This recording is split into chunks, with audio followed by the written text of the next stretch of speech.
Hello बच्चों, आज हम लेसन 7 का पार्ट 2 पढ़ते हैं। यहाँ से पढ़ो नई दिनचर्या। नई दिनचर्या, नए नियम। 19वीं सदी के मध्य तक कंपनी का शासन मुख्य रूप से उच्च शिक्षा पर था, इसलिए कंपनी ने स्थानीय पाठशालाओं के कामकाज में कभी ज़्यादा दखल नहीं दिया। 1854 के बाद कंपनी ने देशी शिक्षा व्यवस्था में सुधार लाने का फैसला किया। कंपनी का मानना था कि इसके लिए मौजूदा व्यवस्था के भीतर ही बदलाव किए जा सकते हैं। कंपनी एक नई दिनचर्या, नए नियमों और नियमित निरीक्षणों के जरिए पाठशालाओं को और व्यवस्थित करना चाहती थी। इसके लिए क्या किया जा सकता था? कंपनी ने क्या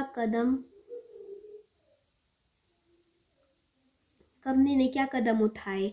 सबसे पहले तो कंपनी ने बहुत सारे पंडितों को सरकारी नौकरी पर रख दिया। इनमें से प्रत्येक पंडित को 4-5 स्कूलों की देखरेख का जिम्मा सौंपा जाता था। पंडितों का काम पाठशालाओं का दौरा करना और वहां अध्यापन की स्थितियों में सुधार लाना था। प्रत्येक गुरु को निर्देश दिया गया कि वे समय समय पर अपने स्कूल के बारे में रिपोर्ट भेजें और कक्षाओं को नियमित समय सारणी के अनुसार पढ़ाएं। अब अध्यापन पाठ्य पुस्तकों पर आधारित होगा और विद्यार्थियों की प्रगति को मापने के लिए वार्षिक परीक्षाओं की रूपरेखा तैयार की जाने लगी। विद्यार्थियों से कहा गया कि वे नियमित रूप से शुल्क दें, नियमित रूप से कक्षा में आए, तय सीट पर बैठे और अनुशासन के नियमों का पालन करें। नए नियमों पर चलने वाली पाठशालाओं को सरकारी अनुदान मिलने लगे। जो पाठशालाएं नई व्यवस्था के भीतर काम करने को तैयार नहीं थी, उन्हें कोई सरकारी सहायता नहीं दी जाती थी। जिन गुरुओं ने सरकारी निर्देशों का पालन करने की बजाय अपनी स्वतंत्रता बनाए रखी, वे सरकारी सहायता प्राप्त और नियमों से चलने वाली पाठशालाओं के सामने कमजोर पड़ने लगे। इन नए नियमों और दिनचर्या का एक और भी नतीजा हुआ। पहले वाली व्यवस्था में गरीब किसानों के बच्चे भी पाठशालाओं में जा सकते थे, क्योंकि शालाओं की समय सारणी काफ़ी लचीली होती थी। नई व्यवस्था के अनुशासन की मांग थी कि बच्चे नियमित रूप से स्कूल आएं। जब कटाई के मौसम में भी बच्चों का स्कूल में आना जरूरी था, जबकि उस समय गरीब घरों के बच्चों खेतों में काम करने जाया करते थे। अगर कोई बच्चा स्कूल नहीं आ पाता था तो उसे अनुशासनहीनता माना जाता था, यानी बच्चा पढ़ना लिखना ही नहीं चाहता। अरविंदो घोष ने 15 जनवरी 1908 को मुंबई में एक संभाषण में राष्ट्रीय शिक्षा पर बोलते हुए कहा कि इसका लक्ष्य छात्रों में राष्ट्रीयता का भाव जागृत करना है। इसके लिए अपने पूर्वजों के साहसिक कार्यों पर गहराई से चिंतन करना आवश्यक होगा। शिक्षा को मातृभाषा में होना चाहिए ताकि यह अधिक से अधिक लोगों तक पहुंच सके। अरविंदो ने इस बात पर भी बल दिया कि यद्यपि छात्रों को अपने मूल के साथ जुड़े रहना चाहिए, फिर भी उनको आधुनिक वैज्ञानिक आविष्कारों तथा लोकप्रिय शासन व्यवस्था के संदर्भ में पश्चिमी देशों के अनुभव का भी भरपूर लाभ उठाना चाहिए। इसके अतिरिक्त छात्रों को कोई हस्तकला भी सीखनी चाहिए ताकि वे स्कूल छोड़ने पर यथासंभव रोजगार पा सके। कल्पना कीजिए कि आप 1850 के दशक में एक गरीब परिवार में पैदा हुए। अब बताइए कि सरकार द्वारा नियंत्रित पाठशालाओं पर आपकी क्या राय होगी? बताओ। क्या आपको मालूम है कि प्राथमिक स्कूलों में दाखिला लेने वाले बच्चों में से लगभग 50% बच्चे 13-14 साल की उम्र तक पहुंचते स्कूल छोड़ चुके होते हैं? क्या आप बता सकते हैं कि स्थिति के कारण क्या है? गरीबी,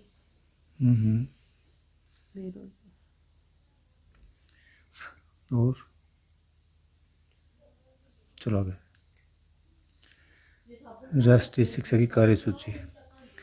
केवल अंग्रेज अफसर ही भारत में शिक्षा के बारे में नहीं सोच रहे थे। 19वीं सदी की शुरुआत से ही भारत के विभिन्न भागों के बहुत सारे विचारक शिक्षा के व्यापक प्रसार की जरूरत पर जोर देने लगे थे।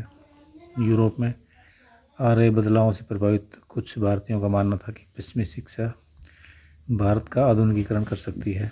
उन्होंने अंग्रेजों से आह्वान किया कि वे नए स्कूल, कॉलेज और विश्वविद्यालय खोलें और शिक्षा पर ज़्यादा पैसा खर्च करें। इस दिशा में हुए कुछ प्रयासों के बारे में आप अध्ययनों में पढ़ेंगे, परंतु बहुत सारे भारतीय पश्चिमी शिक्षा के विरुद्ध थे। महात्मा गांधी और रविन्द्रनाथ टैगोर इसी तरह के लोगों में से थे। आइए देखें कि उनका क्या कहना था।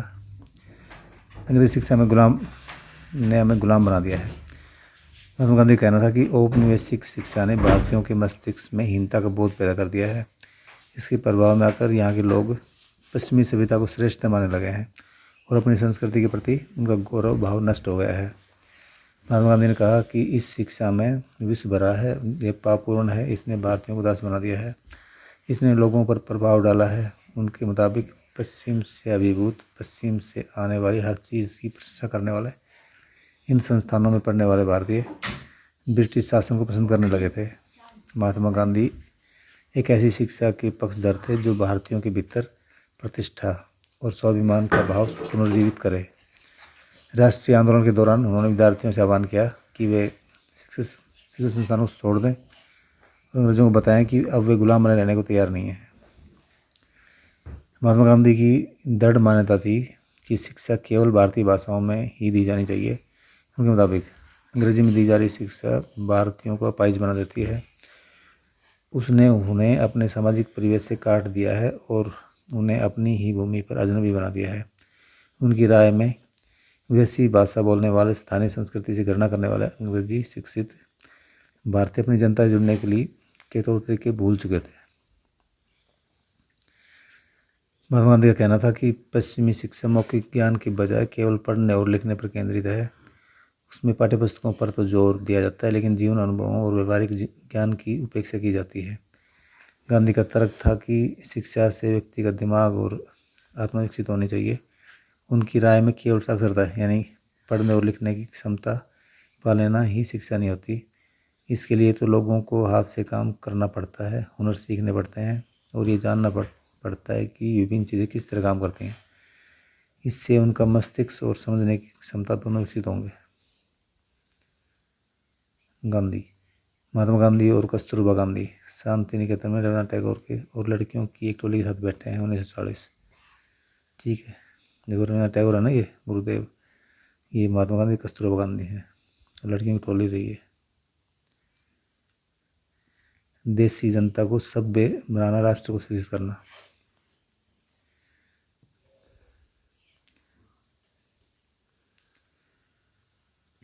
साक्षरता ही शिक्षा नहीं है।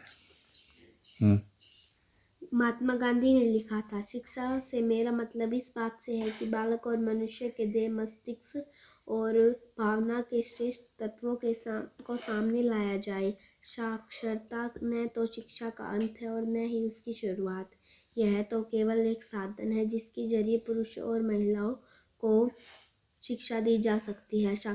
साक्षरता अपने आप में शिक्षा नहीं होती। लिहाजा मैं बच्चों को शिक्षित करते हुए सबसे पहले उन्हें कोई उपयोगी हस्तकौशल सिखाऊंगा और उन्हें शुरू से ही कुछ रचने पैदा करने के लिए तैयार करूंगा। मेरा मानना है कि दिमाग और आत्मा का सर्वोच्च विकास इस तरह की शिक्षा में ही संभव है।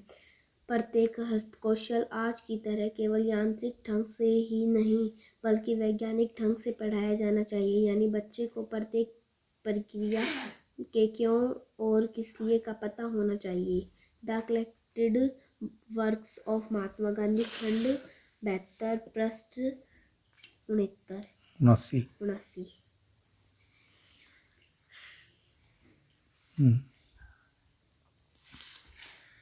जैसे जैसे राष्ट्रीय भावना का प्रसार हुआ, कई दूसरे विचारक भी एक ऐसी राष्ट्रीय शिक्षा प्रणाली के बारे में सोचने लगे जो अंग्रेजों द्वारा स्थापित की गई व्यवस्था से आमूल तौर पर भिन्न हो। आमूल मानी पूरी तरह से। टैगोर का शांति निकेतन। आप में से बहुत सारे दोस्तों ने शांति निकेतन के बारे में सुना होगा। क्या आप जानते हैं कि इसकी स्थापना किसने और क्यों की थी? रविंद्रनाथ टैगोर ने यह संस्था 1901 में शुरू की थी। टैगोर जब बच्चे थे तो स्कूल जाने से बहुत चिढ़ते थे। वहाँ उनका दम घुटता था। उन्हें स्कूल का माहौल दमनकारी लगता था। टैगोर को ऐसे लगता था कि मानो स्कूल कोई जेल हो, क्योंकि वहाँ बच्चे मनचाह कभी भी नहीं कर पाते थे। जब दूसरे बच्चे शिक्षक को सुन रहे होते थे, टैगोर का दिमाग कहीं और भटक रहा होता था। कलकत्ता के अपने स्कूल जीवन के अनुभवों ने शिक्षा के बारे में टैगोर के विचारों को काफ़ी प्रभावित किया। जब वे बड़े हुए तो उन्होंने एक ऐसा स्कूल खोलने के बारे में सोचा जहाँ बच्चे खुश रह सकें, जहाँ वे मुक्त और रचनाशील हों, जहाँ वे अपने विचारों और आकांक्षाओं को समझ सकें। टैगोर को लगता था कि बचपन का समय अपने आप सीखने का समय होना चाहिए। वह अंग्रेजों द्वारा स्थापित की गई शिक्षा व्यवस्था के कड़े और बंधनकारी अनुशासन से मुक्त होना चाहिए। शिक्षक कल्पनाशील हों, बच्चों को समझते हों और उनके अंदर उत्सुकता, जानने की इच्छा विकसित करने में मदद दें। टैगोर के मुताबिक वर्तमान स्कूल बच्चे की रचनाशीलता, चकित होने के उसके स्वाभाविक गुण को मार देते हैं। ठीक, आज भी यही वाला भी है। टैगोर का मानना था कि सृजनात्मक शिक्षा को केवल प्राकृतिक परिवेश में ही प्रोत्साहित किया जा सकता है। इसलिए उन्होंने कलकत्ता से 100 किलोमीटर दूर एक ग्रामीण परिवेश में अपना स्कूल खोलने का फैसला किया। उन्हें यह जगह निर्मल शांति से भरी शांति निकेतन दिखाई दी, जहाँ प्रकृति के साथ जीते हुए बच्चे अपनी स्वाभाविक सृजनात्मक मेधा को और विकसित कर सकते थे। बहुत सारे मामलों में टैगोर और महात्मा गांधी शिक्षा के बारे में कमोबेश एक जैसी राय रखते थे, लेकिन दोनों के बीच फर्क भी थे। गांधी जी पश्चिमी सभ्यता और मशीनों व प्रौद्योगिकी की उपासना के कट्टर आलोचक थे।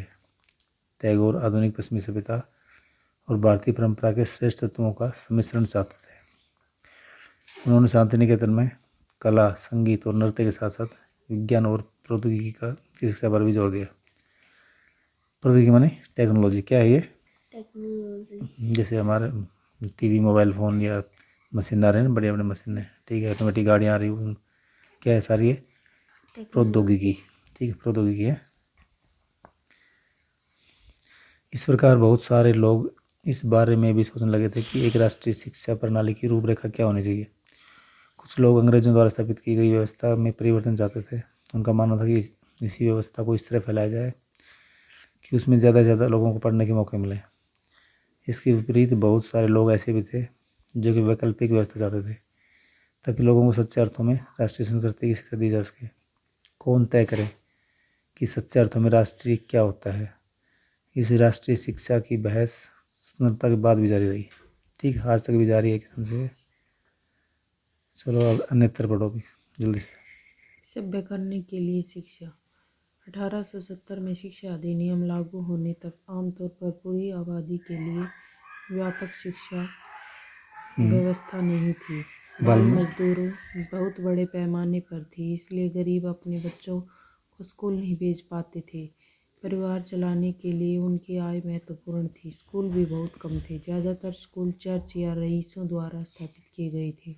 शिक्षा अधिनियम लागू होने के बाद सरकार ने नए नए स्कूल खोलने शुरू कर दिए और अनिवार्य शिक्षा का प्रावधान किया। थॉमस ऑर्नेल उस दौर के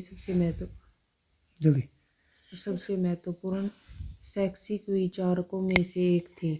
वह रग्बी नामक प्राइवेट स्कूल के मुख्य अध्यापक थे। माध्यमिक स्कूल की पाठ्यचर्या में 2000 साल पुरानी ग्रीक और रोमन शास्त्रीय कृतियों के विस्तृत अध्ययन की हिमायत करते हुए उन्होंने कहा था, मुझे हमेशा ऐसा प्रतीत हुआ है कि हमारे अंग्रेजी स्कूलों में जो अध्ययन क्रम अपनाया जाता है उसकी सबसे अच्छी बात यह है कि वह हमारे दिमाग को लगातार अतीत के बारे में सोचने के लिए प्रेरित करता है। हर रोज़ हम भाषाओं, इतिहास और कुछ साल पहले या हजारों साल पहले के विचारों को पढ़ते रहते हैं। ऑर्नोल्ड का मानना था कि शास्त्रीय कृतियों के अध्ययन से दिमाग अनुशासित होता है। वास्तव में उस काल के ज़्यादातर शिक्षाविदों की मान्यता थी कि इस तरह का अनुशासन बहुत ज़रूरी है, क्योंकि बच्चे स्वाभाविक रूप से असभ्य होते हैं और उन्हें नियंत्रित करना आवश्यक है। सभ्य वयस्क के रूप में विकसित होने के लिए उन्हें मालूम होना चाहिए कि समाज में सही और गलत क्या है, उचित और अनुचित आचरण क्या होता है। शिक्षा, खास तौर से बच्चों के दिमाग को अनुशासित करने वाली शिक्षा का मकसद उन्हें इसी मार्ग पर आगे ले जाना था। क्या आप बता सकते हैं कि इस तरह के विचारों ने इंग्लैंड में गरीबों तथा उपनिवेशों में देसी जनता की शिक्षा से संबंधित सोच को किस तरह प्रभावित किया होगा?